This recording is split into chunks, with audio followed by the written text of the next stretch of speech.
Again, everybody, and welcome back to Platonic Soul. I hope you've been well. Today, this series will be starting to shift a bit from talking about the soul or psyche or consciousness in the form of myth to talking about it in a way that opens it up a bit more to examination, and also, I think, in a way that's more conducive to making changes in the way we actually live. And this, after all, was always an essential part of philosophy for both Socrates and Plato. For them, it was never limited to the abstract working out of problems. This work was always part of it, of course, but it was always in the context of and for the sake of trying to live better lives. Anyway, if you've been with us for the last few episodes, you'll know I've been talking about this myth of the soul or psyche that Socrates has been relating to the young Phaedrus in the dialogue of the same name. Excuse me. And we've seen Socrates tell this tale of souls undergoing this fantastic fall from their primeval, pure, and blissful state in heaven, and sometimes even beyond heaven, to this life of embodiment, strife, and delusion on earth, to the point that they completely forget their former lives. They also lose the wings that had enabled them to freely travel the celestial realms that had been their home. But it's not a completely hopeless tale, Socrates says, because fallen souls can expect to regain their wings and return to heaven after a long series of reincarnations lasting 10,000 years, and the sentence is commuted to 3,000 years for those who have lived honest philosophical lives or have brought philosophy to bear on their love for youths. The Phaedrus is another of these Platonic dialogues, of course, that features the ancient Greek tradition of courting and sexual coupling of mature men with paides, which can mean children, but in this context, we can understand to mean youths, young men. Actually, in some contexts, it can even just be used to denote people of a lower social standing, and that kind of reminds me of how people used to address the waiter as garçon in a French restaurant. But anyway, I digress somewhat. So paides can and does mean youths or young men. Anyway, clearly here in this context, and clearly in one sense, there's something charming and wondrous about this myth of winged souls and cycles of reincarnation. At the same time, though, I can't help but be reminded of this line from St. Paul: the letter kills, but the spirit gives life. As long as we take this myth at its literal or surface meaning, there's a limit, I think, to what we can get out of it. And I think it's clear that Plato recognizes this also. As I think I mentioned a few episodes ago, later in this same dialogue, Plato has Socrates say of this myth of the soul, quote, "We used a certain image to describe the passion of Eros. Perhaps it had a measure of truth in it," he says sort of in his customary self-deprecating way. "Perhaps it had a measure of truth in it, though it may also have led us astray." So he's conceding that myth isn't necessarily always the most trustworthy, the most reliable way of getting at the truth.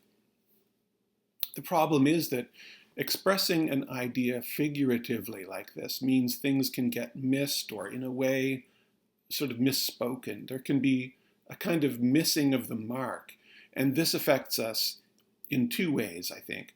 One is that it falls short of that uniquely human glory that I talked about in an earlier episode that we experience when we explain things, when we bring them to light. The pleasure in expressing things conceptually is an end in itself for our kind, I think. The other thing is that these myths aren't going to enable us to improve our lives much until we're able to get beyond them, beyond the level of pure image. This is because living a better life really means, I think, having a kind of rule. If X happens, or when I'm confronted with X, I do Y for a change because of Z, where Z is some new account of reality. Coming to a new understanding of reality implies a conversion to a different way of living. It implies that I'll react to reality in the future differently because I understand it in a different way now. But if Z, this new account of reality, doesn't stand up to questioning, the basis of any sort of turn to a better life is undermined. And we saw how our reason sort of balks at Plato's myth when taken purely at face value, because human consciousness here is expressed in this sort of quasi-bodily way as something that exists separately from the body, flitting in and out of other bodies. This would have been repugnant even to people of Plato's own time. For his student Aristotle, for example, the soul is the act of a body, not necessarily not only human but animal and plant. Plant souls are the acts of plant bodies for Aristotle. And so this kind of a separate existence from the body, to be separate from it as another body would be separate from it, sort of flitting in and out, is actually really unthinkable. Also, of course, the principles of reality, like goodness and truth, are depicted in this myth as existing in space, in this realm beyond heaven, which of course goes against Plato's principle of the ideas transcending space and time. So why does Plato use myth? Well, I think because there are certain things for which he doesn't have an arsenal of concepts and words that he can summon up to explain these things abstractly. Either this, or perhaps he did have such concepts and words to employ, but perhaps he feared they'd be thought scandalous or ridiculous, and so chose to keep them for the students of his academy, rather than risk exposing them to the presumably wider audience that read his dialogues. Anyway, the important and I think fascinating thing is that even if the real reason is the first of these, that he didn't have the conceptual or lexical tools at his disposal, somehow, nevertheless, these concepts are still, they're at work in these myths because we can explain them conceptually. And this actually is what I think makes myth in general so amazing, that it's possible for us to express, or at least partly express, the meaning of them in abstract or universal terms, for them to make some sense to us, even if those who originally told them and heard them may not have felt the need or had the ability to extract their meaning in this way, to move beyond the level of image. And I think that goes not just for these ancient myths, but present-day art as well. And I think, artists are often quite open to the idea that people can come up with sort of explanations or ways of interpreting their art that weren't consciously in their own minds when they produced this art. Anyway, so what is the meaning then that we can maybe extract from Plato's myth of the soul?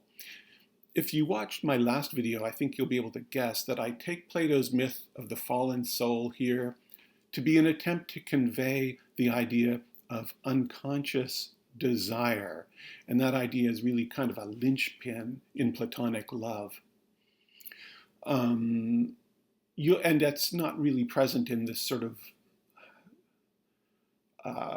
mundane, or maybe if you want to say vulgar idea of Platonic relationships, I don't think that we have today.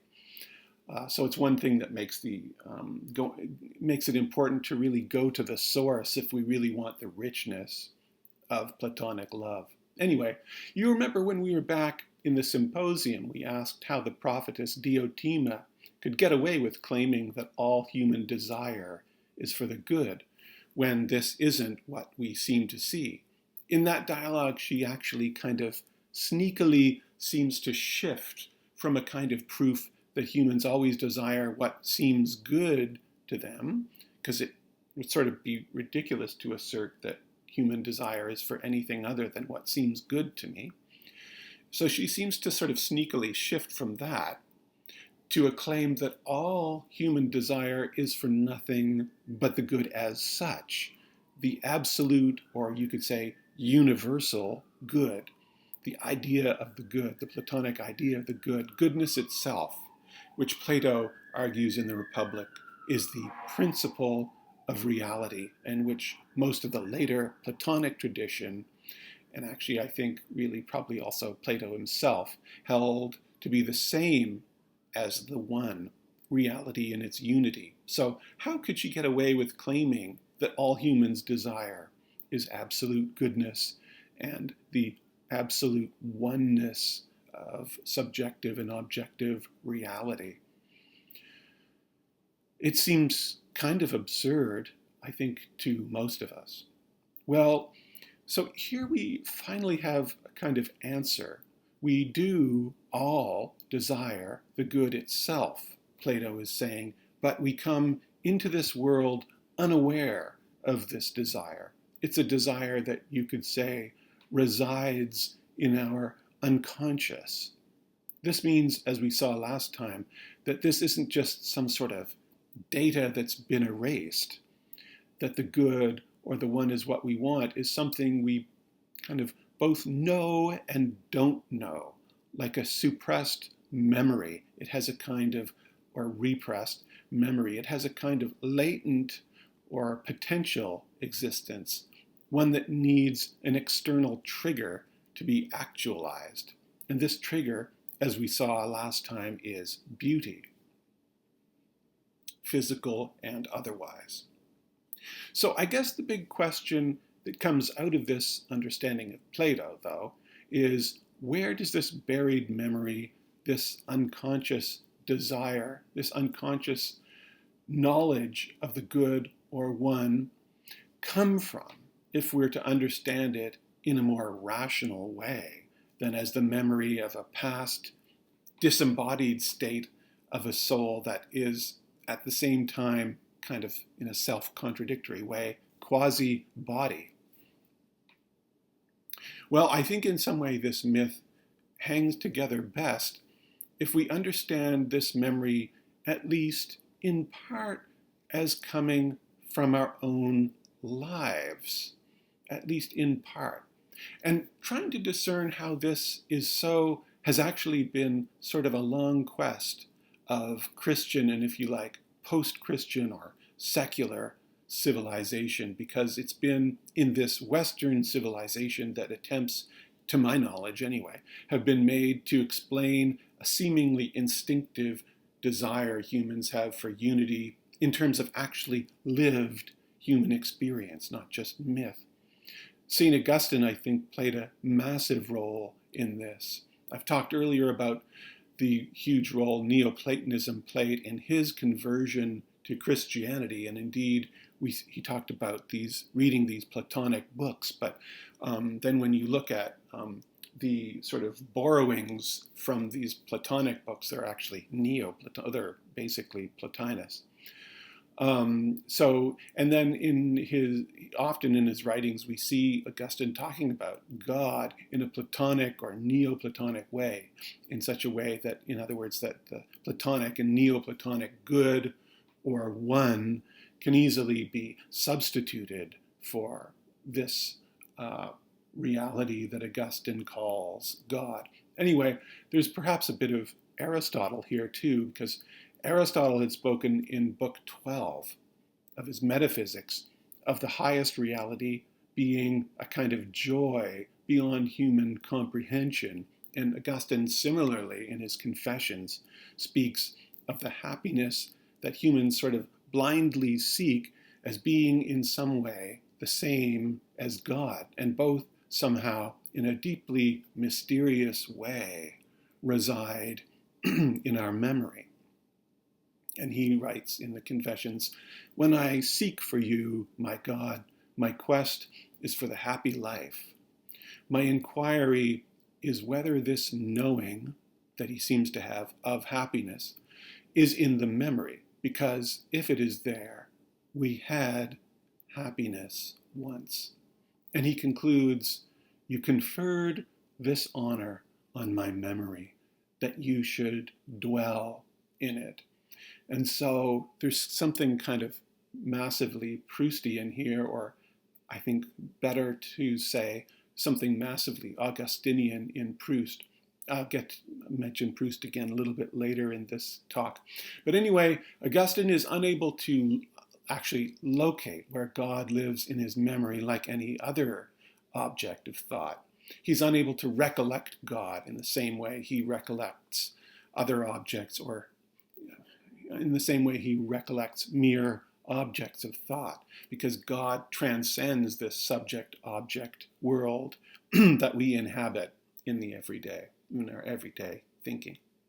Anyway, about 1400 years later, we have Hegel in his Logic seeming to suggest at least some sort of memory of the unity of reality in the human psyche. He writes about the biblical story of the Garden of Eden and the fall of humankind from it, and of childhood, in such a way that he seems to be linking the two. He writes about a, quote, harmoniousness of childhood, unquote, that is a, quote, gift from the hand of nature, unquote. He seems to suggest that there's a kind of bliss in our very early lives, because in this stage we experience life much as animals do, as a, quote, mere stream of tendency, unquote, before the human psyche, quote, sunders itself, unquote, by starting to think. And so we're not troubled in this primal or primeval state by remorse or even the idea of evil. And then Freud, in his own way, though he certainly knew Plato well, I'm not claiming he was trying to interpret the Phaedrus myth here, but still in his own way he continues this tendency of, in a way, locating the desire for transcendence in memory, like memory of life, actual, our concrete existence, rather than myth.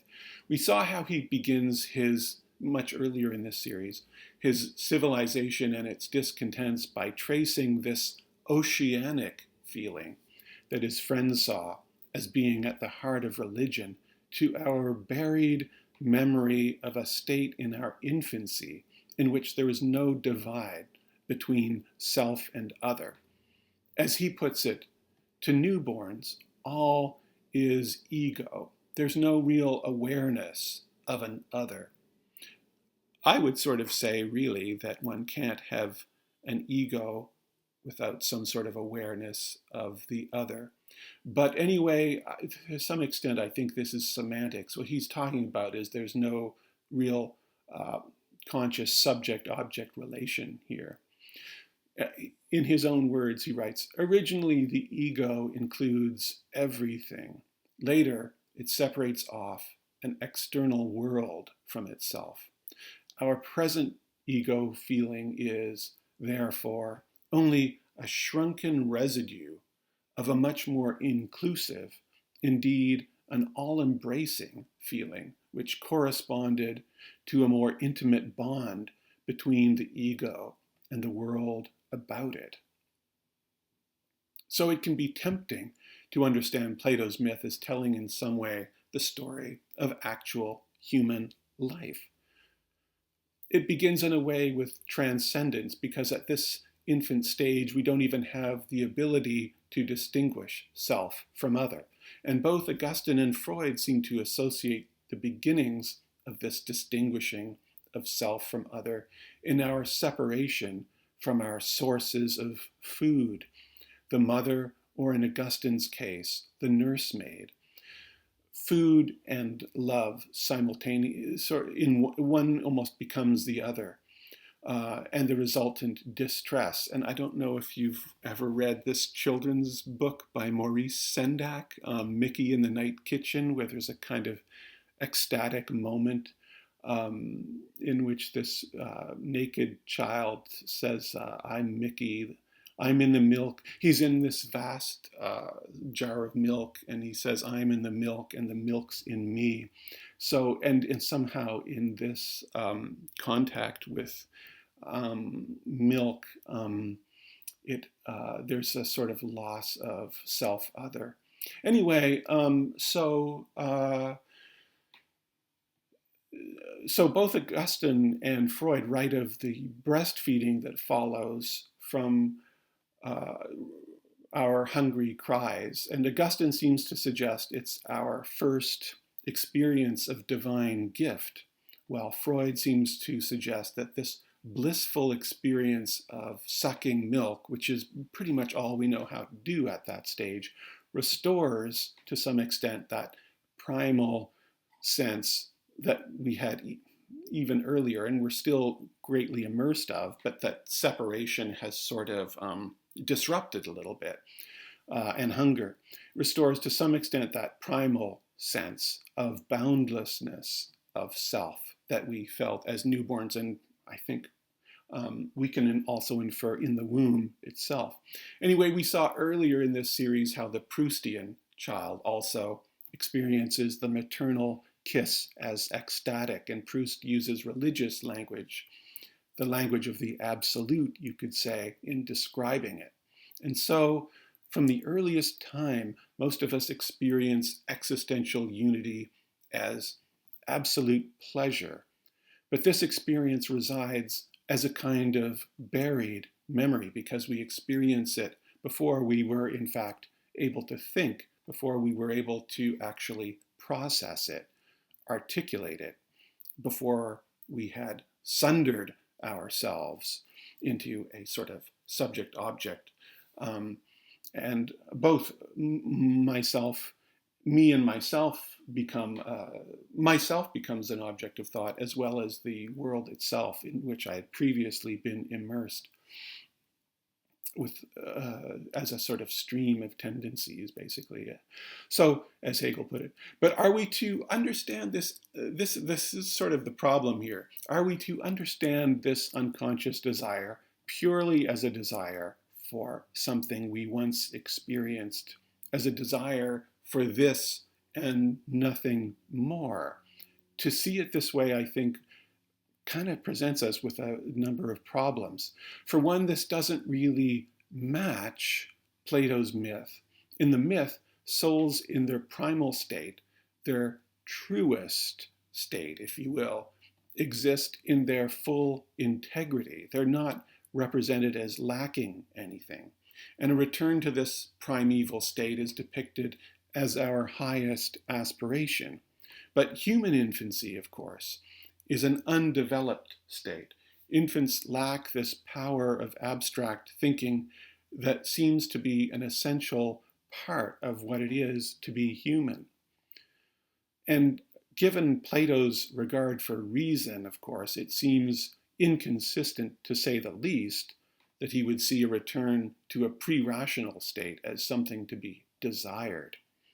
Not to mention, of course, that I think to most of us this would seem both undesirable and unachievable anyway. Does it really make sense for us to understand this myth as saying that the development of thinking is purely a fall or a loss?